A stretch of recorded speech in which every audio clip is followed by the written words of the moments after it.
You are listening by Sasilaal Yadav. संगीत संतोष चौरसिया। ननदो सही सही बताव बतिया कहाँ बितैलु हरतिया।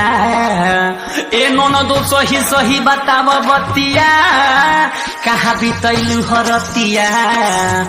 पहिले टाइट रहे कैसे झूल गईल, पहिले टाइट रहे कैसे झूल गईल।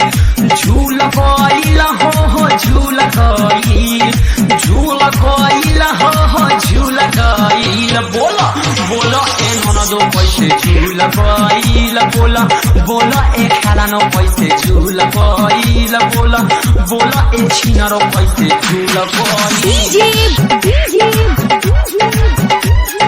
प्रजेश चकिया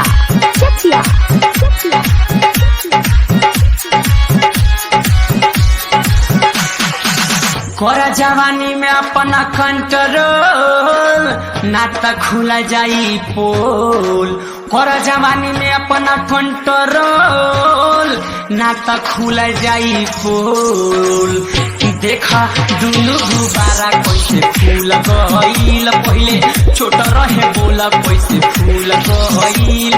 फूल गईल हो फूल गईल, फूल गईल हो फूल गईल। पहिले टाइट रहे कैसे झूल गईल। बोला बोला ए छिनरो कैसे झूल गईल। प्रजेश चकिया You are listening by Sasilaal Yadav. संगीत संतोष चौरसिया। पीछे पड़ल तहारा ससिलाल कहियो कदी तहारा बुरा हाल। पीछे पड़ल बा देख ससिलाल कहियो कदी तहारा बुरा हाल। दिलीप आशी को कोहे खाता फूल गईल, दिलीप आशी को कोहे खाता फूल गईल। फूल गईल हो फूल गईल, फूल गईल हो फूल गईल। पहिले टाइट रहे कैसे झूल गईल। बोला बोला